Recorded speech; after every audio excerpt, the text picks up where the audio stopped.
welcome back to another Resolutions to Reality. This is day 28. Cannot believe it.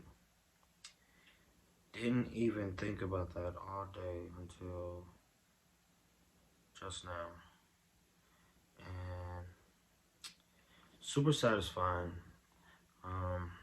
Super satisfying to think that 28 days ago I was just getting started down the road. I didn't even know for sure if I could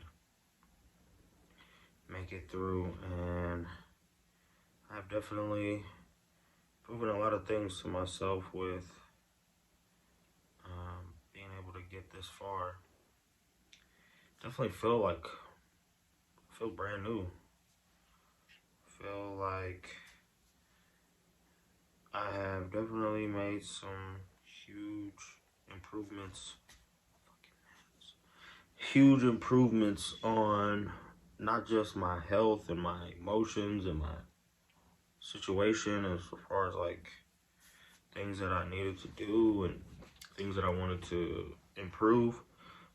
But I definitely feel like I feel like a new person, you know. I feel like I have a new outlook on life. I feel like things are heading in the right direction, and I feel like there's nothing stopping me. I have such a more positive mentality about everything that, you know, I put my mind to. I feel really good about the scope of the future. Today is January 29th. It's 12:08 a.m. This is for the 28th, and it is 8 degrees here in Indianapolis, so it's a frigid night. And yeah, so today's been a really good day. Kind of a little bit of hard work at work today, but nothing that is like super overwhelming or backbreaking. You know, my job is pretty chill. It's mostly, you know, just keeping yourself busy. But today we did something where we take our coder apart, which is like the big machine that we coat our parts on with. So we did what we call turn, and that's where we take the whole machine apart and clean it up and get all of the ceramic coating off of it, so that, you know, that coating, as it builds up in the coat tank and in the chambers, holds heat. Makes it a lot hotter than it should be. And so today's one of those days where it's like every I'm not exactly sure how many hours it is. It's probably like 36, I think. Pretty much every 3 days we have to do turn, and that's when we clean out the machine and get it all reset. And it usually takes about a shift. We started at the beginning of our shift. When we got there, we started our turn, and then we didn't finish. At the end of the night, we were just getting the coat tank shut back up and getting things set up for third shift. So it takes a little more than 8 hours to get done, but we got it done pretty quick tonight. Brandon was a huge help in showing me, you know, what I needed to do, and getting, you know, me set up for success with, you know, training and things that I needed to know about how certain things worked and how they needed to be. So I got a lot of good advice, a lot of good feedback from things that I didn't know, and it helped me, you know, put me in the right direction for going forward. I do have to work tomorrow, which is Saturday, but I'm not really worried about that. I'm not really tripping. Like I told you guys before, I'm ready to do overtime. I need it, and I'm also gonna try to start doing overtime during the week. Like, I want to start getting some overtime for I'm gonna start doing like some 12-hour shifts during the week and do like weekends too. Because I mean, we don't have a lot to do now, but I mean, we could still find stuff to do if we really want to work. So I'm gonna start taking advantage of that while I can, just to add as much as I can to my checks for now, because I do have a shoe addiction and 7 children to take care of, along with myself and along with as much help as I can give to their mothers. So it's never enough. So the job is never done. But that's okay, because, you know, God saves his hardest battles for his strongest soldiers, you know, and I do believe that. So the plan for the weekend is looking like we're going to be at work tomorrow most of the day, and I'll have Sunday off, so I'll probably just relax, go to the grocery, get some stuff for lunch. Don't want to take any more cups of noodles. I have wore myself out on cups of noodles. That's been my struggle meal for the majority of my time here at my job. I think I've been eating noodles now every day for 3 weeks. And today, the cup that I had just did not do it for me. But luckily, my mom made a little bowl of chili for me, so I took that and scarfed it down real quick, and then I ate the noodles. That was probably why my noodles weren't what I wanted them to be, because I had all that chili first. But I need to go to the grocery and get juice. I definitely want to get a few bottles of juice, because I scarf some juice down while I'm at work. It's one of my favorite things to drink. Plus it keeps me energized and it's not pop, so I like drinking that better. What else do I need? I have TV dinners, which I don't mind taking, but I would really rather take something a little healthier, a little lighter. TV dinners aren't that heavy. I just feel like if I ate a TV dinner at work and went back to work, I'd probably be hungry again real soon. Because I have those little green Michelina Salisbury steak things, and they're good. I like them, but they sorry, I'm just pulling my hair apart, because when you have dreads and you don't pull them apart, they get stuck together when you sleep on them a lot, and I haven't pulled them apart very long. I don't like it when they get stuck together, because I don't get my hair twisted very often, so I gotta make sure I keep them separated so they don't fuse together. This one over here, though, there's one right here, like right here, that I actually did tie together, and I don't want that one to come apart, because they're like 2 super small ones. But yeah, the dreads are growing pretty nice. I like the dreads. It's a cool look. This is my last hoorah for growing my hair out. I told myself that I'm gonna grow it out until my hair falls out. I have a little bit of a receding hairline, which I used to be super ashamed of. I used to be super insecure and self-conscious about my hairline, but now it's just like, you know what? I got a lot more hair than a lot of the people that I grew up with, and I gotta learn to be grateful for what I have, because it's not gonna last forever. And instead of spending my time being insecure about how I look and what I have, I should just be grateful for having any at all. And I've kind of always had like a big forehead, you know, it just runs in my family, but these little spots right here are just, they're not as healthy as they used to be, you know. But I'm 31. I'll be 31 this year, so having this much at this age is, I thank God, you know, because a lot of dudes I know my age got their top blowed off, you know. God looked at them and just said, blew all the top off. So I'm just thankful that he hasn't blown mine yet, and try to keep myself, you know, as stress-free as possible, so that, you know, that doesn't contribute to my top getting blowed off. But yeah, so that's my philosophy on my hair and what's going on with it. But yeah, so eating TV dinners at work is like, It's okay. I don't think I have a problem with it. The only thing I don't like about taking TV dinners is, so I always eat those Michelin TV dinners with a piece of bread, and it's like, it's easy to throw a TV dinner in the freezer and just let it sit there and not worry about it. But then it's like this piece of bread. It's just like, what do I do with this piece of bread? I'm just gonna friggin' throw it in a Ziploc bag and hold on to it. And I just don't like having meals where it's like two separate things. Like today I had that chili, and I went ahead and put the cheese on top of it before I left the house. But then I had to take this fucking squeeze thing of sour cream with me because it was like, you can't have chili without a little sour cream. You know, that's just my thing. But I don't like carrying multiple different things for one meal. Like I want it all in one place. Just because it like reduces the amount of stuff I have to carry, and I don't like to have to remember a bunch of stuff after work because I'm usually on a beeline out the door.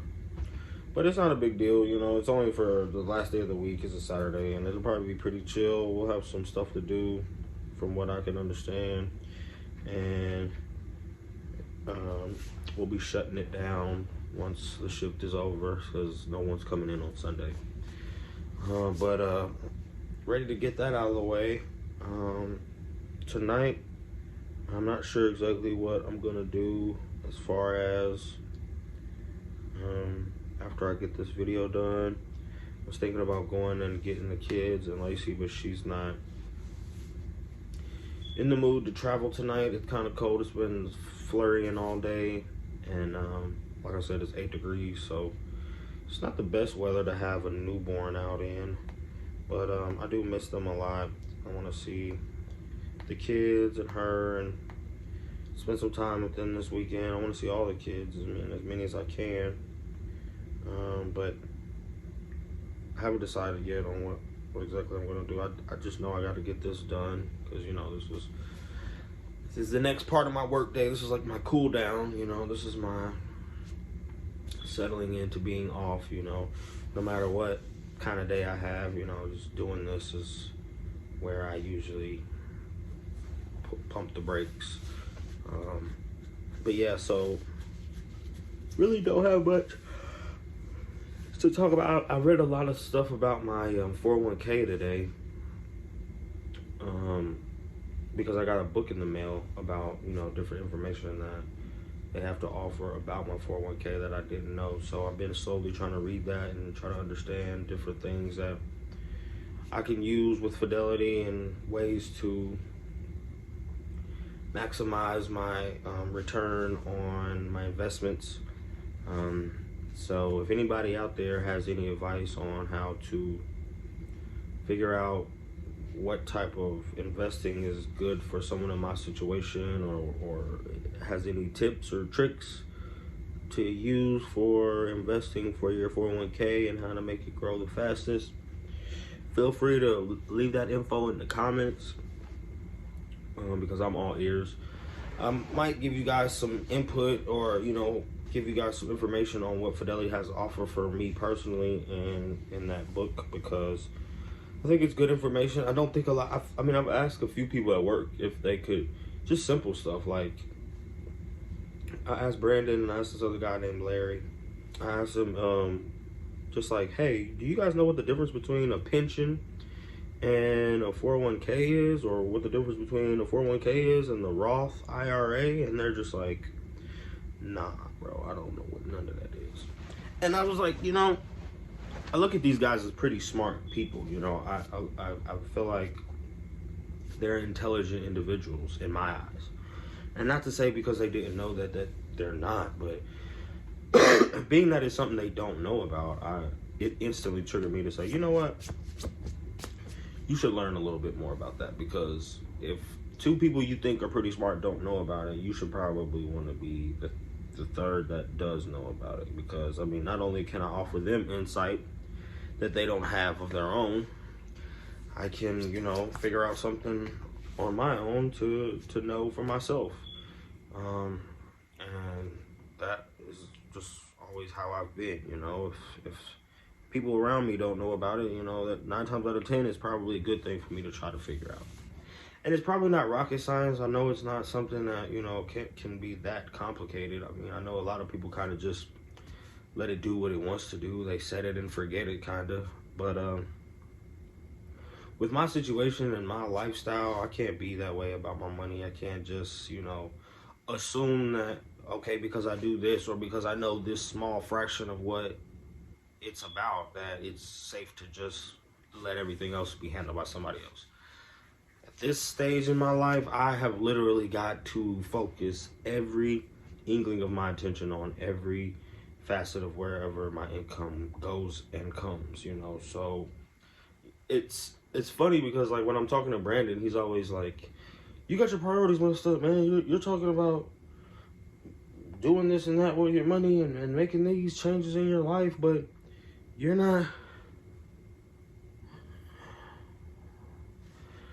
You gotta do all these changes with your life and blah blah blah blah, and you're out here buying shoes," which it does seem like that's not the best direction to go as far as with what I'm trying to accomplish. But I do have a path, of course, in mind, and I don't expect everyone to understand, where he actually just texted me. It's weird because I'm talking about him and he just texted me.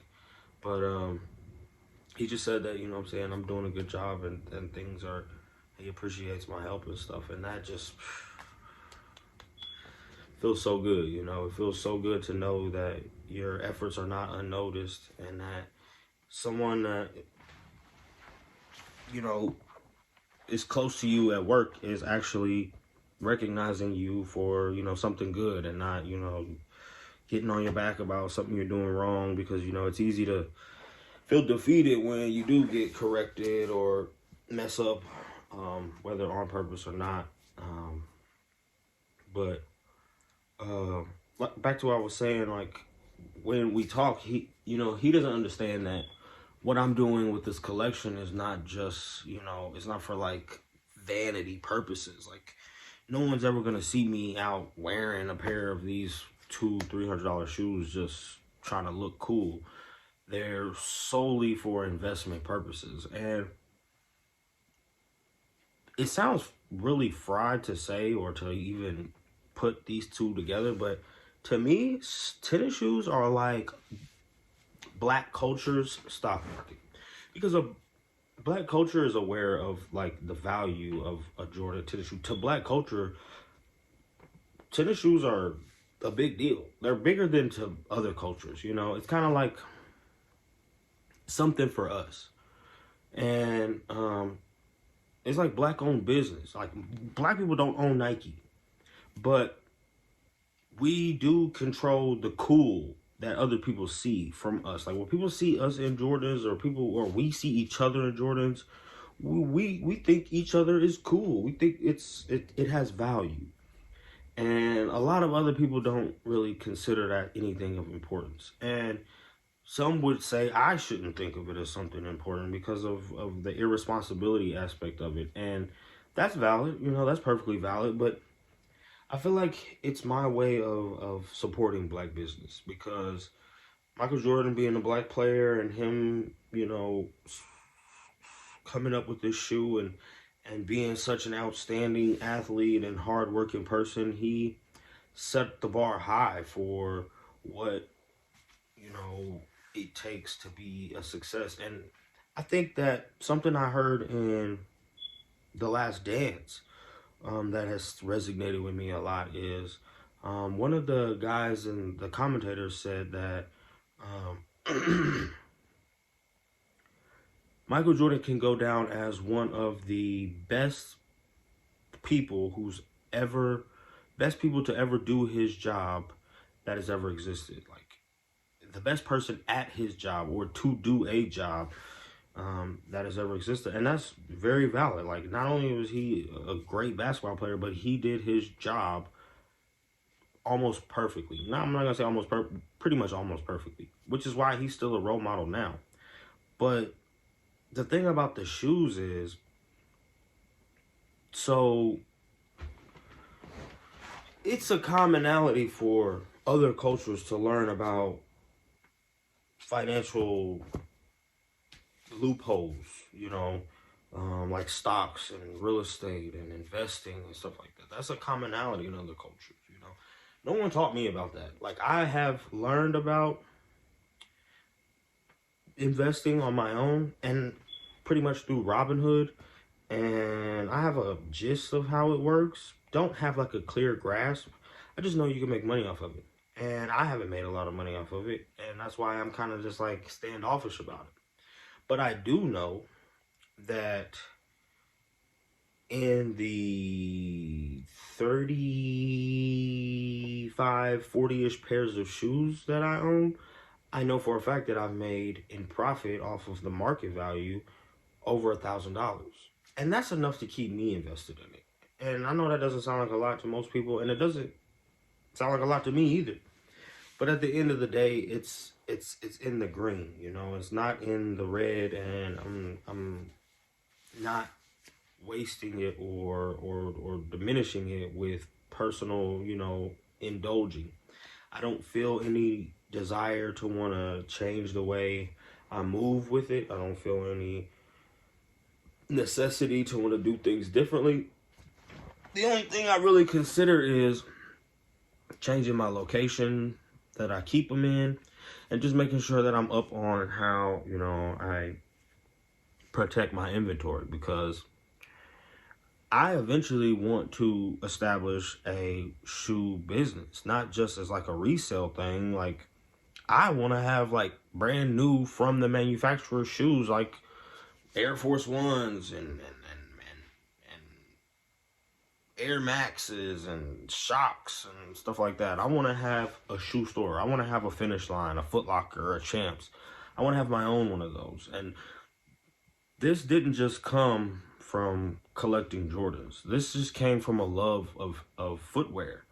And I've seen so many people go from not so many people, but I've seen so many businesses, like from Circle City Soul to Grails to these resale shops that actually become establishments, that actually become staples in the resale community, that actually can get shoes from the manufacturer and keep them on the shelf consistently. I admire that, and I feel like that's something that I'm not opposed of trying to believe in myself to start, because I know that, you know, I do have a real love for shoes. And like the old saying goes, if you do what you love, you'll never work a day in your life. And right now I do work. I do have a 9 to 5. And I think that's also something that's necessary in every man's life, because the Bible says a man that doesn't work doesn't eat. And every time I pull into the parking lot at work, I think this is what a man does to be able to eat. And I want to eat good, you know, not just like in a selfish way. But I want everybody that I care about, everybody I love, to eat good. And I want them also to learn, my children, I especially want them to learn how to operate as a man, because I have 5 sons and 2 daughters. So I want my daughters to operate as women too. But I want my daughters to also be self-sufficient and not rely on a man to take care of them, and to also understand that that saying in the Bible doesn't just mean only men are supposed to work to eat. Women do too. Women have to work to eat too. You know, it's a unisex thing. They just say it as men because men are like the, you know how that looks in the Bible, like the superior. But I don't like to use that, because I think we're equal. That's another conversation. But anyway, I see my shoes as a great investment, because not only is it something that I don't indulge in and something that I have more self-control with than actual tangible cash, but it grows just like stocks do. Like, I like to watch and see how the prices change. Like my I forget, the Anthracite 14s. I have Anthracite 14s I bought for $230, I think. And I looked at StockX one day, and I was just checking the shoes that I have in my portfolio that I own, and I was looking at what they're selling for. A shoe that I bought for $230 is selling for $575. And that doesn't mean I'm like, oh, well, let me sell my pair because that's a great profit. No, it's just like good to see that I didn't throw this money away. It's actually growing while it's sitting in my closet. And that's why I let them sit in my closet, because as long as they haven't been worn, as long as they're still brand new, I'm making profit every day that they sit there. And I don't expect people who aren't sneakerheads or aren't footwear lovers to understand the concept of how it works. Just like people who buy and sell stocks aren't expecting everyone else to understand why they keep investing in stocks, or people that do NTFs or Bitcoin or crypto. They don't care whether everyone else understands why or how they're doing it. They just want to make the money. Same concept here. And back to the whole black owned business thing. It's like, to my culture that I've been around my whole life, shoes were like status symbols. They were like trophies. Like I said, they were like trophies. And I feel like when I was younger and they were given to me, I had so much less appreciation for them than when I actually had to work and do what I had to do to afford them and buy them for myself. Now that I pay for them on my own, it's like I buy them for my children, and I could care less how they tear them up and beat them to hell. That gives, I don't care what they do with their shoes, because they're kids being kids. And I don't expect them to appreciate them the way I do. But after time and after the things that you learn in life, you start to realize that, you know, these things are sports memorabilia, and they hold value. They hold serious value. And just like stocks, as long as you own it and it keeps growing,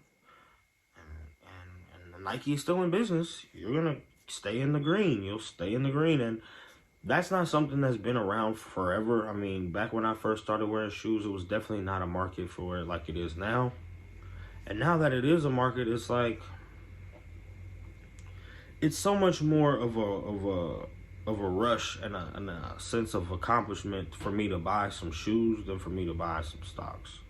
And I've owned stocks, and I've made good profit on stocks. And it's not that I don't want to keep doing that, because I do plan on getting back into that arena as well. I plan on getting into a lot of arenas as far as like investing and crypto and NTFs. But it's like, I want to do the research. I don't have to do as much research on shoes as I do on other things, because shoes are kind of like something that come natural to me. It's kind of like when you buy a pair of shoes and you like them, whether they go up in value or not, as long as you like them and you got them, you'll love them. And whether the price changes on them or not, you still have something that is solely yours. Now, that doesn't go to say that I have shoes. I have a closet. I have ample pairs that are not my favorite whatsoever, or not something that I would buy for myself or wear for myself whatsoever. But I got them solely because of knowing other people are going to like these. Other people will pay good money to have a brand new pair on down the road, because I see a lot of people out wearing them. The way they look after you've worn them, how well they wear over time. And there's a whole lot of different factors that contribute to what kind of shoes are worth investing in. I have shoes that I buy multiple pairs of, because I assume, because no one knows, I assume on down the road, 2 years, 3 years from now, these shoes are going to be worth triple, double what I paid for them. And getting them retail is the cheapest you'll ever get them. Anytime you have something that when you buy it out of the stores at retail, which is like the suggested retail price, and that's the cheapest you can get it, you're pretty much making a decent investment, as long as you can secure it and keep it in, good condition. Does that mean I don't ever want to put my shoes on or ever want to look at them on my feet? No. I take my shoes out, hold them, smell them, touch them, put them on, walk around, put them back. Never go outside, never go anywhere that, can get them dirty. If I do walk around here and stuff gets on them, I'll wipe them off with a wipe. Make sure I keep them in pristine condition, because it's still an investment. I cannot afford to take all this money that I've spent on shoes and just start like deteriorating my profit margin each step. Each step I take in a pair of shoes that I've spent $200 on is it's like it's like putting a hole in the bottom of the shoe or the bottom of my pocket, and just change and dollars just falling down my pant legs as I'm walking. That's how I feel. The only shoes that I wear on a consistent basis that I have no concern about beating up or tearing up, camo Crocs, baby. Camo Crocs. These shoes right here take the beating of a lifetime, and they're so light, so comfortable.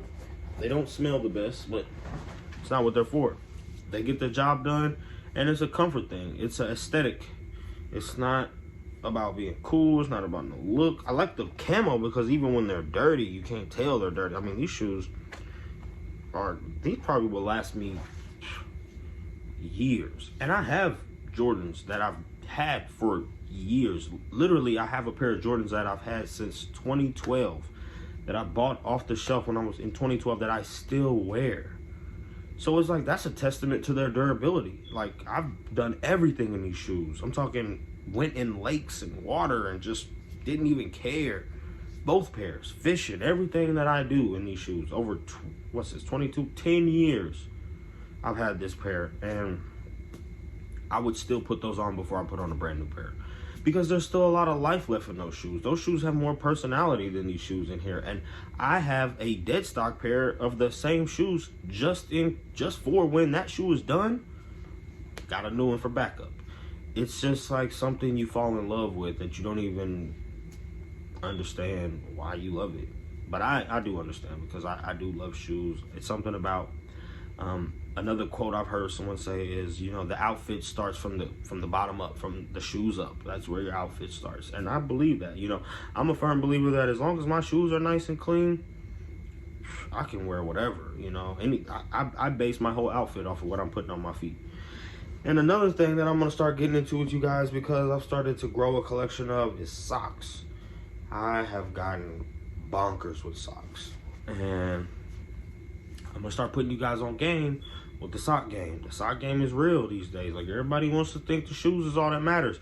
If you got some shoes that are fresh and clean and nice, and your sock game is whack, get that out of here. I got socks, wouldn't believe. I got Rick and Morty socks, Bart Simpson socks, Chaps socks, Dickie socks, Carhartt socks. Every kind of sock you could imagine. My favorite socks, Carhartt socks. Them boys get you through there. But that's for another day. I've been just rambling on about my favorite stuff like always. I need to respond to Brandon, and I know Lacey has texted me, and I know they're probably thinking I'm a piece of shit because I have taken so long to respond, but I had to get this out of the way because, you know, you guys come first. This video, this channel is my first thing I do after I get off, no matter what. Gotta keep this dream alive first. Thanks again for listening, guys. Thanks again for taking the time out to push play or click a like or leave a comment. Thank you so much. I appreciate it. God bless. I hope you guys have a good weekend. Stay safe, stay warm, kiss your loved ones, take care of everybody, and until tomorrow, adios.